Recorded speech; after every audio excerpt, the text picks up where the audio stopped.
Okay दोस्तों, तो अभी तक हमने देखा मोलर कंडक्टेंस और इक्विवेलेंट कंडक्टेंस और उनका आपस में रिलेशन। ठीक है, तो अगर हम उसको और आगे बढ़ाते हैं, इसमें हम देखेंगे डिवाइड का लॉ कि कैसे ये जो है डायल्यूशन से बढ़ता है कंडक्टेंस।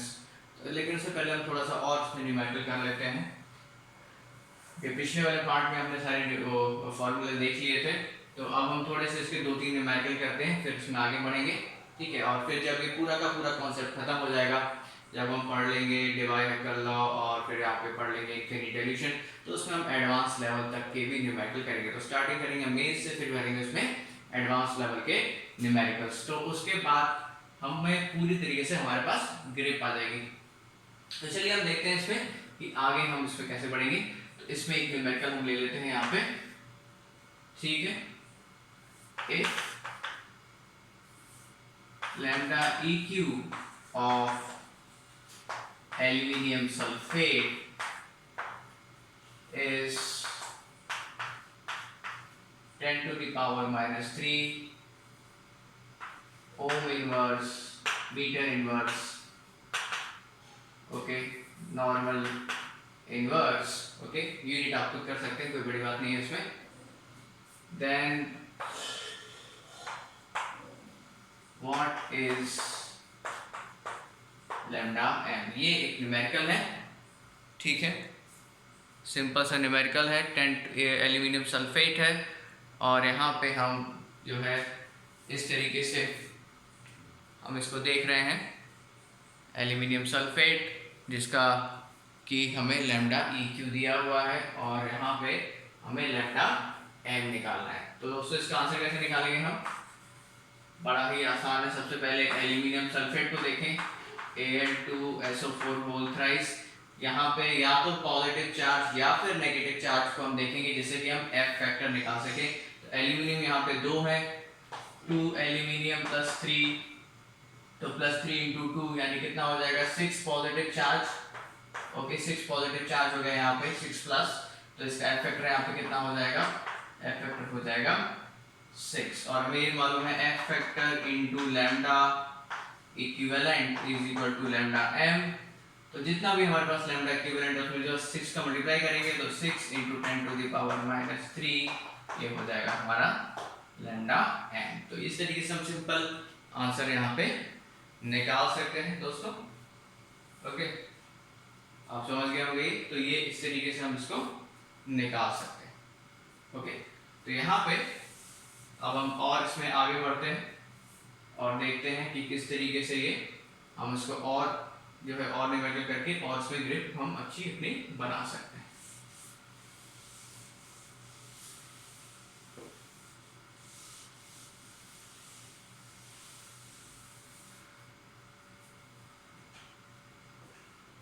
ठीक है, अब यहाँ पे हम दूसरा न्यूमेरिकल ले लेते हैं।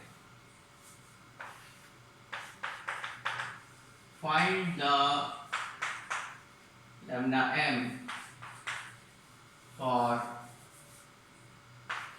AgCl solution.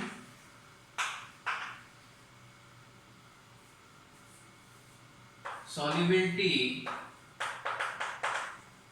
of AgCl in water is 10 to the power minus 6 moles per liter। Okay, ये हमारा हो गया। ठीक है, ये हमने ले लिया, एक हमें निकालना है 10 to the power minus 6 moles per liter की सॉल्युबिलिटी है, इसका कि हमें लैम्डा M निकालना है। और साथ में इंफॉर्मेशन एक और है यहाँ पे, K for this solution is 10 to the power minus 4, okay, Siemens। Okay, so K क्या है यहाँ पे? स्पेसिफिक कंडक्टेंस है, K स्पेसिफिक कंडक्टेंस है। तो उसमें हम जो है इसको देखेंगे, तो इसका कैसे हम इसको सॉल्यूशन कर सकते हैं इसका। तो हमने फॉर्मूला क्या देखा था यहाँ पे कि lambda M is equal to K 1000 upon S solubility, okay, that is your solubility. Just हम यहाँ पे फॉर्मूले सारी वैल्यूज पुट कर देंगे 10 टू द पावर -4 into 1000 और s कितना है 10 टू द पावर -6, तो 10 टू द पावर -6, तो यहाँ पे लैम्डा m हम कितना हमें मिल रहा है देख लीजिए, लैम्डा m कितना मिल जाएगा 10 टू द पावर ये 10 पर -1 और ये कितना हो जाएगा 10 टू द पावर यहाँ पे -1 ऊपर जाएगा तो 10 टू द पावर ये 5 हो जाएगा। ठीक है दोस्तों, तो इस तरीके से हमने कुछ वैल्यूज लेके आपको देखा आपने कि ये न्यूमेरिकल्स के सिंपल ही होते हैं, बहुत ज़्यादा टफ न्यूमेरिकल्स के नहीं होते। इसके न्यूमेरिकल टफ कब हो जाते हैं जब हम पढ़ लेंगे इसमें डिवाइड इक्वेशन या फिर और हम पढ़ लेंगे इसमें कोलरॉश लॉ, तभी इसके जो न्यूमेरिकल थोड़े से टफ होते, ज़्यादा टफ तो नहीं होते। तो जब हम कोलरॉश लॉ पढ़ लेंगे और सब बाकी सारी चीज़ें पढ़ लेंगे तो हम इसके न्यूमेरिकल बड़े आराम से कर पाएंगे। ठीक है दोस्तों, एक और आगे हम कर लेते हैं numerical.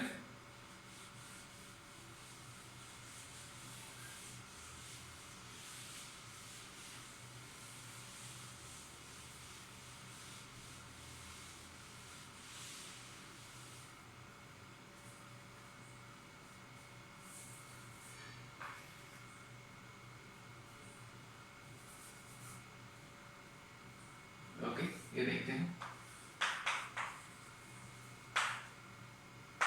Cell constant of KCl solution is 10 to the power -2, okay, meter inverse, okay. Resistance of this solution is 10 to the power -5 ohm. Then find the lambda m of 0.1 molar KCl solution, okay, lambda m of 0.1 molar KCl solution। ये हमारा numerical है, आप इसको आराम से देख सकते हैं, ट्राई कर सकते हैं वीडियो को पॉज करके। जस्ट आपको वहाँ पे ये देखना है कि हम क्या क्या इसमें कर सकते हैं। सबसे पहली बात है सेल कांस्टेंट देखिए, सेल कांस्टेंट क्या होता है अगर हम इसको थोड़ा सा आपको बता दें तो हमने ये R = ρL/A लिखा था, तो यहाँ पे जो L/A है वो क्या कहलाता है सेल कांस्टेंट, ओके, ये सेल कांस्टेंट है, that is your cell constant. तो अब इसमें हम क्या करेंगे न्यूमेरिकल करने के लिए, सबसे पहले तो हमारा जो फॉर्मूला है K = 1/R L/A, रो को यहाँ लेंगे तो 1/रो क्या हो जाता है K, R को यहाँ लेंगे तो ये 1/R L/A, ओके, तो ये एक फॉर्मूला बनेगा हमारा। अब K यहाँ पे हमें नहीं मालूम क्या है, रेजिस्टेंस मालूम है और L/A यानी सेल कांस्टेंट भी मालूम है। ठीक है, तो अब इसमें देखें दोस्तों कि हम किस तरीके से सॉल्व करेंगे। तो R कितना है 10 to the power -5, okay, R ले लिया हमने और ये मैंने अपनी तरफ से आर्बिट्रेरी वैल्यू ले ली, आप कुछ भी वैल्यू ले सकते हैं जस्ट कि आप समझ में आ जाए आपको। ठीक है, 10 टू द पावर -2 हमारा सेल कांस्टेंट है, दैट इज योर L/A, तो K कितना हो जाएगा हमारा 10 टू द पावर 3 हो जाएगा K, ओके, K हमारा आ गया 10 टू द पावर 3 और फिर हम बड़े आराम से लैम्डा m निकाल सकते हैं, lambda m = 10 to the power 3 into 1000 upon molarity, molarity कितना है 0.1, ओके, सो यहाँ पे हमें आ जाएगा 10 टू द पावर 5 आंसर आ जाएगा आपका। तो इस तरीके से हम बड़े आराम से यहाँ पे इसको सॉल्व कर सकते हैं दोस्तों। तो ये हमारा एक हमने फिर से एक न्यूमेरिकल कर लिया है ताकि आप इसको देख सकें कि किस तरीके से डिफरेंट हम इसमें एप्लीकेशन, न्यूमेरिकल तो बहुत तरीके से हो सकते हैं, ठीक है, बहुत तरीके के न्यूमेरिकल हो सकते हैं, उसमें कोई बड़ी बात नहीं है। लेकिन आपको बस ये ध्यान रखना है कि फॉर्मूला आपको किस तरीके से अप्लाई करना है। ओके, चलिए दोस्तों आगे बढ़ते हैं। ओके,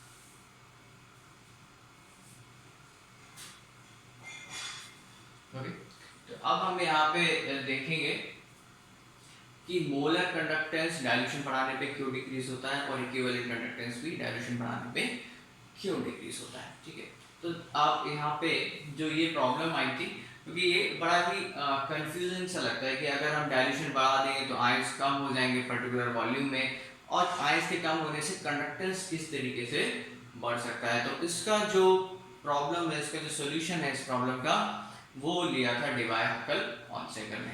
ठीक है, डिवाई-हक्केल-ऑनसेकर 3 साइंटिस्ट थे, इन्होंने इस पे काफी रिसर्च किया और बताया कि भाई ऐसा क्यों होता है। आइए देखें फिर इसमें।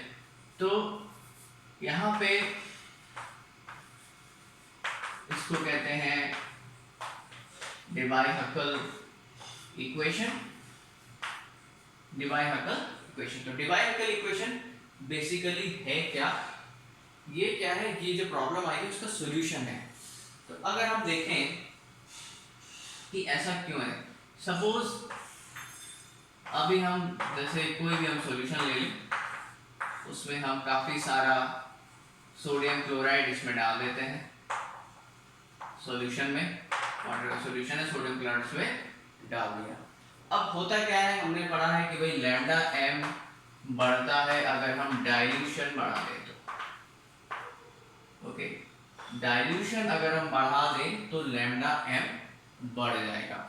अब ऐसा होगा क्यों, डाइल्यूशन बढ़ाने में आयंस का कंसंट्रेशन तो कम हो जाएगा, आयंस का कंसंट्रेशन कम हो जाएगा तो कोई भी तरीके की कंडक्टेंस, चाहे मोलर हो, इक्विवेलेंट हो, स्पेसिफिक कंडक्टेंस वो कम होनी चाहिए, लेकिन ये बढ़ जाती है। ऐसा क्यों होता है, ऐसा दो वजह से। एक तो जो मोलर कंडक्टेंस की डेफिनेशन है वो, क्योंकि इसमें डेफिनेशन में क्या है कि VmL के अंदर जितना कंडक्टेंस हो सके वो सारा का सारा VmL के अंदर। ठीक है, ये वाला चीज तो ये होगा। अब हम इसको देखें कि इसमें अंतर कहाँ पे आता है अगर हम कम वॉल्यूम ले लें या और ज्यादा वॉल्यूम ले लें।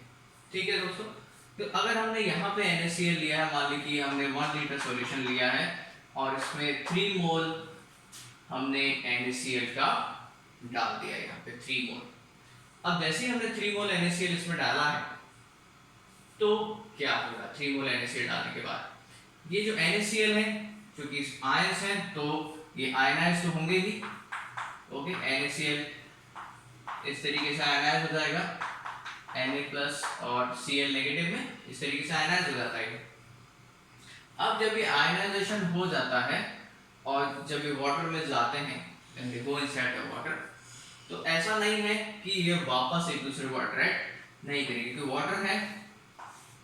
ठीक है, अब हमने यहाँ पे इलेक्ट्रोड लगा दिए, एक पॉजिटिव इलेक्ट्रोड लगा दिया, एक नेगेटिव इलेक्ट्रोड लगा दिया।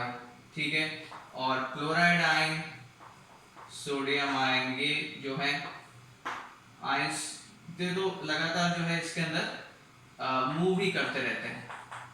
ठीक है, अब क्या होता है, जब हमारे पास ये पर्टिकुलर वॉल्यूम है, इसमें हमने इलेक्ट्रोड लगा दिए, तो सोडियम आयन तो भाई कहाँ मूव करेंगे, नेगेटिव इलेक्ट्रोड की तरफ। क्लोराइड आयन कहाँ मूव करेंगे, पॉजिटिव इलेक्ट्रोड की तरफ। ये नेगेटिव इलेक्ट्रोड की तरफ और ये पॉजिटिव इलेक्ट्रोड की तरफ। अब क्या होता है, जैसे ही एक दूसरे के पास में आते हैं, सोडियम आयन और क्लोराइड आयन जैसे ही एक दूसरे के पास में आएंगे तो ये एक दूसरे को अट्रैक्ट करेंगे। ठीक है दोस्तों, सोडियम आयन और क्लोराइड आयन एक दूसरे के पास में आएंगे तो एक दूसरे को अट्रैक्ट करेंगे, और अट्रैक्शन की वजह से ये अपने अपने इलेक्ट्रोड्स पे नहीं पहुंच पाएंगे, क्योंकि जैसे ही यहाँ पे मान लीजिए कि सोडियम आयन आ गया, क्लोराइड आयन यहाँ पे आ गया, पॉजिटिव इलेक्ट्रोड है, नेगेटिव इलेक्ट्रोड है, तो ये जब एक दूसरे के पास में आ जाएंगे तो ये एक दूसरे को अट्रैक्ट करने लगेंगे और एक ही जगह रुकने की कैसे लगेंगे कि ये एक जगह रुक गए हैं, क्योंकि वहां पे इनका अट्रैक्शन होने लगेगा और इनकी वेलोसिटी जो है वो स्लो हो जाएगी। जब वेलोसिटी स्लो हो जाती है आयंस की तो कंडक्टेंस भी काफी स्लो हो जाता है, वो हम आगे पढ़ेंगे हाइड्रेशन में। तो ये उन्होंने देखा भाई कि यहाँ पे अगर आयंस एक दूसरे के पास में से गुजरते हैं तो अट्रैक्ट करेंगे और अट्रैक्शन की वजह से अपने जो इलेक्ट्रोड पे जहाँ पे पहुंचना पड़ेगा, क्योंकि इलेक्ट्रोड पे पहुंचेंगे तो ये कंडक्शन होता है, और इलेक्ट्रोड पे पहुंचने से पहले ही वहां पे ये रुक जाएंगे क्योंकि आपस में भी अट्रैक्ट करेंगे एक दूसरे को, तो ये प्रॉब्लम होती है। अब उन्होंने कहा कि अगर इसी चीज को अगर हमने जैसे ये 1 लीटर में लिया है, ये पूरा का पूरा हम ये काम 1 लीटर में कर रहे हैं, ठीक है, 3 मोल्स हमने लिए 1 लीटर में, ठीक है दोस्तों। तो ये एक दूसरे के पास में रहेंगे, लेकिन अगर हम क्या करें कि जो 1 लीटर है इसको हम 10 लीटर कर दें, ठीक है दोस्तों। तो अब हम इसको यहाँ पे थोड़ा सा रफ कर रहे हैं, ठीक है। अब समझ गए होंगे कि बेसिक प्रॉब्लम क्या जाती है, इंटर आयनिक अट्रैक्शन जो होता है वो सबसे बड़ा यहाँ पे प्रॉब्लम है कि कंडक्टेंस नहीं हो पा रहा है, कम हो जाता है जैसे कंडक्टेंस।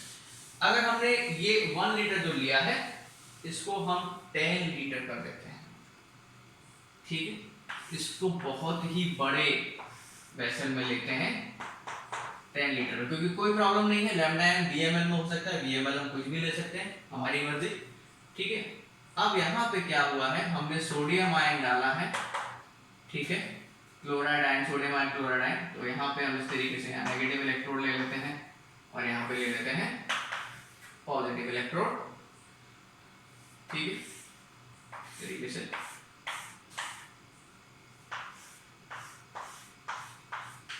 यहाँ पे देखें तो ये हम ले सकते हैं। तो अब आयंस के पास काफी ज्यादा जगह है, ओके, ये क्लोराइड आयन यहाँ जाएगा, ये सोडियम आयन यहाँ जाएगा, ये क्लोराइड आयन यहाँ जाएगा, क्लोराइड आयन ये सोडियम आयन यहाँ जाएगा, इस तरीके से, ओके। अब इनके बीच में जो इंटर आयनिक डिस्टेंस है वो बढ़ गई क्योंकि हमने सॉल्यूशन का वॉल्यूम बढ़ा दिया। अब ज्यादा वॉल्यूम में ये 3 मोल ही हमने लिए हैं, 3 मोल्स ही लिए हैं, ओके, 3 मोल्स ही लिए हैं। 3 मोल्स में अगर हम 10 लीटर में 3 मोल्स डालेंगे तो ऑब्वियसली वो ज्यादा उनको स्पेस मिलेगा, ज्यादा जगह वो ऑक्यूपाई कर पाएंगे, ज्यादा दूरी तक एक दूसरे से जा पाएंगे। तो यहाँ पे क्या होता है, जब हम इसको 10 लीटर में ले लेते हैं तो इंटर आयनिक स्पेस बढ़ जाता है, मतलब दो आयंस जो हैं अब वो नजदीक में नहीं रहेंगे, जैसे 1 लीटर सॉल्यूशन में थे, अब वो दूर जा सकते हैं। तो जब वो दूर जा पाएंगे तो इंटर आयनिक अट्रैक्शन भी कम हो जाएगा। अब यहाँ पे होता क्या है, जब हम उसको 10 लीटर में ले लेते हैं तो उनके बीच में स्पेस बढ़ जाता है, तो सोडियम आयन अगर पॉजिटिव इलेक्ट्रोड पे जा रहा है, जाओ भाई, तो क्लोराइड आयन से बहुत दूर होगा कहीं जो कि नेगेटिव इलेक्ट्रोड पे जा रहा होगा। तो यहाँ पे क्या है, ये स्पेस बढ़ जाता है, यहाँ पे इंटर आयनिक स्पेस बढ़ जाता है, इंटर आयनिक स्पेस जो है काफी बढ़ जाता है, और इंटर आयनिक स्पेस बढ़ने से जो इनके बीच में डिस्टेंस है वो बढ़ने से अट्रैक्शन कम हो जाता है, there will be decrease in attraction,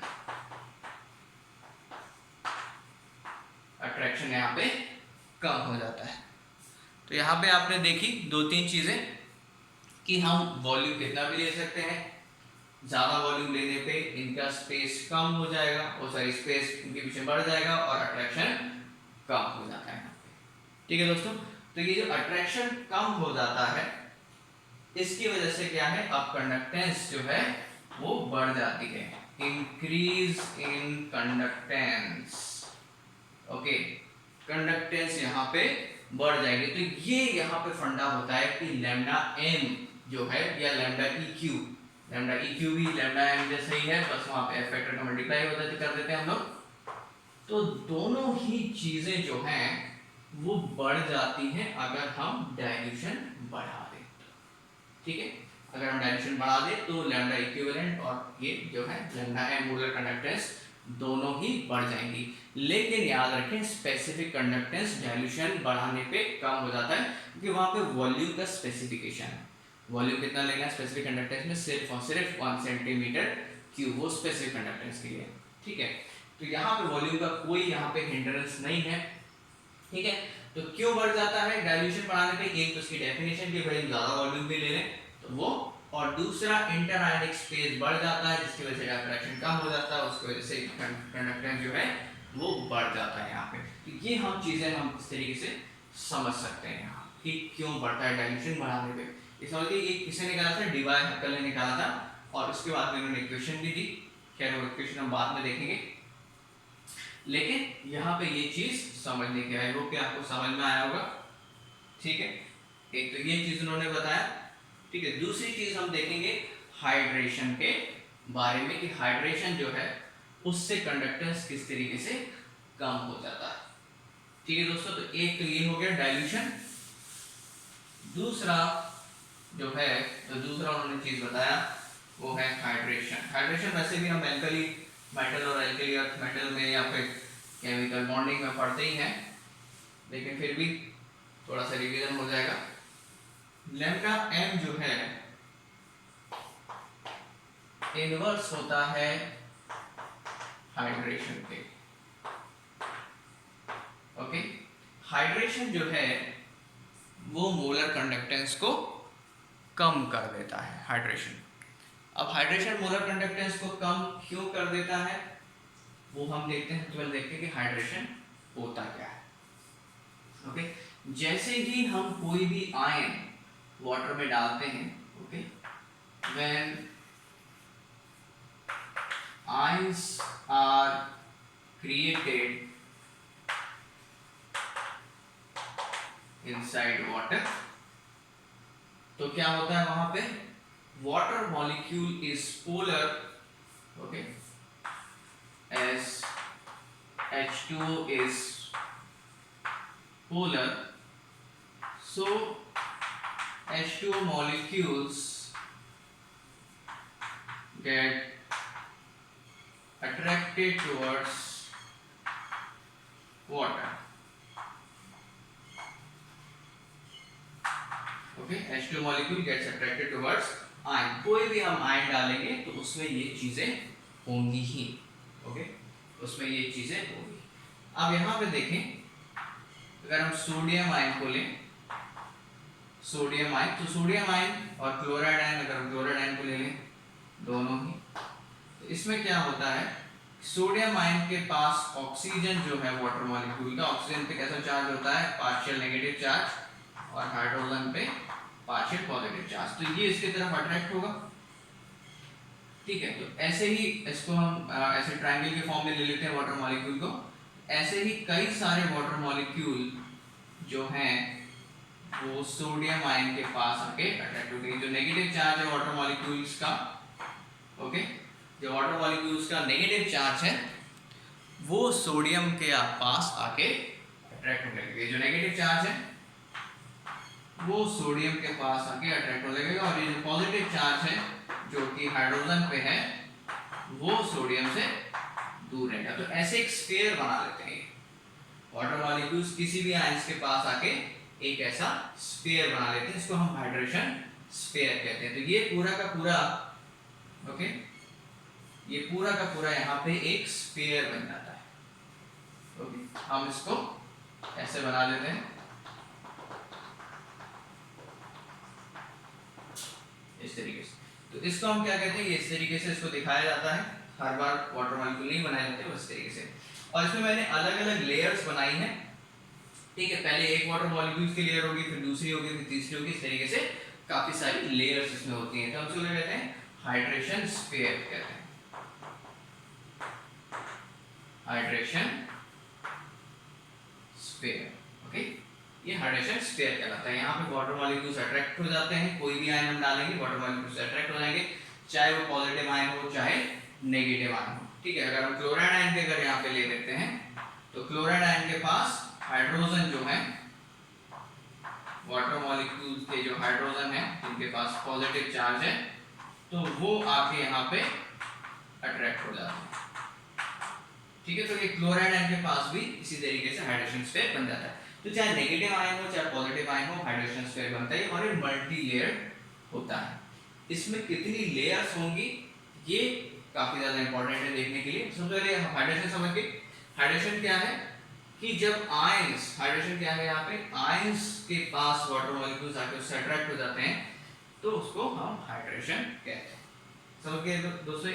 तो ये इस तरीके से हम इसको देखें। फिर उसके बाद अब ये जो मैंने बताया कि मल्टी लेयर्ड होता है, उसका क्या रीजन होता है यहाँ पे?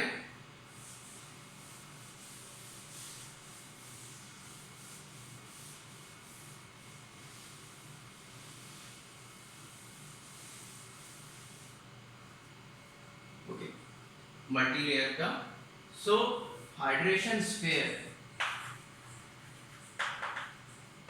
radius of hydration sphere is directly proportional to charge density of ion. Okay, कितना बड़ा हाइड्रेशन स्फीयर बनेगा वो किस पे डिपेंड करता है? वो उस चीज पे डिपेंड करता है कि भाई वहां पे जो हमारा आयन है उसकी चार्ज डेंसिटी क्या है। ठीक है, तो चार्ज डेंसिटी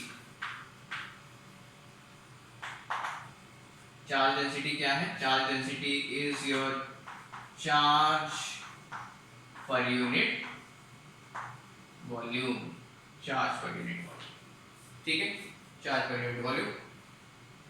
तो यहां पे अगर हम देखें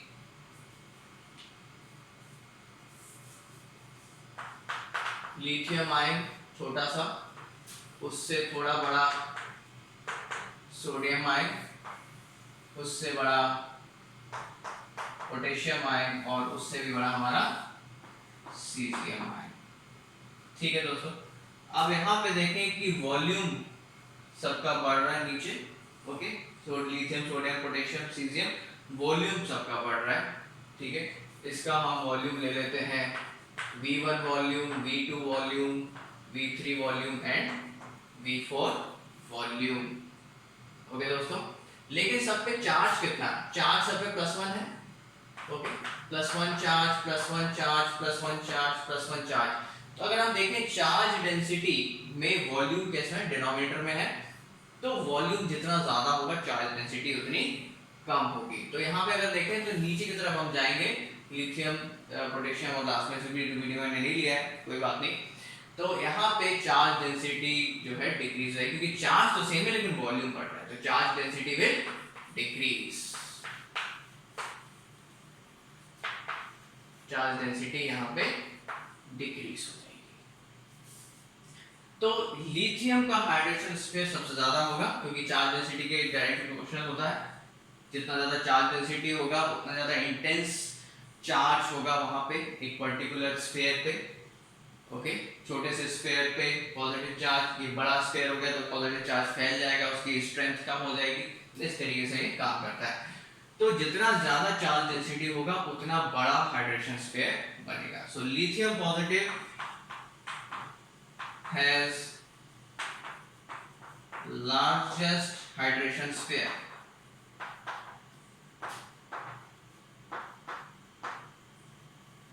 लार्जेस्ट हाइड्रेशन स्फीयर इनका होता है। इनका हाइड्रेशन स्फीयर क्या होता है?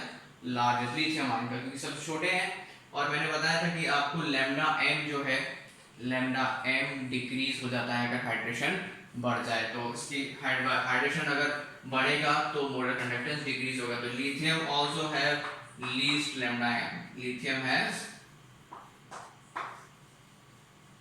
Least lambda m। Okay, lambda m इसका कम है क्योंकि इसका हाइड्रेशन स्फीयर सबसे ज्यादा है। क्या प्रॉब्लम होती है हाइड्रेशन स्फीयर से? ओके, हाइड्रेशन स्फीयर से क्या प्रॉब्लम होती है? देखिए, हाइड्रेशन स्फीयर क्या है? एक तरीके का स्फीयर ही है। और कंडक्टेंस में क्या है? कंडक्टेंस में अगर हम देखें तो आयन एक जगह से दूसरी जगह मूव कर रहा है। ठीक है, तो अगर कोई भी बड़ी चीज है वो एक मीडियम में मूव कर रही है तो उस पर ज्यादा ड्रैग लगेगा। फिजिक्स में आपने ड्रैग पढ़ा होगा, अपोजिट फोर्स होता है। ठीक है, जैसे पैराशूट है वो एकदम से खुल जाता है तो उसका साइज बड़ा हो जाता है, तो ड्रैग बढ़ जाता है, तो वो स्लो मूव करता है। तो यहाँ भी एक पैराशूट है। हाइड्रेशन जो स्फीयर है वो एक पैराशूट की तरह काम करता है और आयंस के मूवमेंट जो है उसको स्लो कर देता है। तो यहाँ पे लिथियम आयन है, उसका जो हाइड्रेशन होगा वो काफी बड़ा हो जाएगा। लिथियम आयन है तो छोटा सा, लेकिन इसका हाइड्रेशन क्या हो जाएगा? इतना बड़ा हो जाएगा हाइड्रेशन। ओके, तो ये पूरा का पूरा जब इसका हाइड्रेशन बनेगा तो काफी बड़ा हो जाएगा। और यहाँ पे जो सोडियम आयन है, सोडियम आयन है बड़ा, लेकिन इसका हाइड्रेशन स्क्वायर क्या है, छोटा सा ही होता है इस तरीके से। तो इसका हाइड्रेशन ज्यादा बड़ा नहीं होता। हाइड्रेशन बड़ा नहीं होता तो अल्टीमेटली क्या होता है, इसका साइज बहुत ज्यादा बढ़ता नहीं है, लेकिन लिथियम का साइज बहुत ज्यादा बढ़ जाता है। तो इससे क्या होता है, it's very largest hydration square, यहाँ पे लिथियम सबसे छोटा है, तो इन सब में सबसे ज्यादा हाइड्रेशन स्क्वायर इसी का बनता है। ज्यादा हाइड्रेशन स्क्वायर मतलब लार्ज हाइड्रेशन स्क्वायर मतलब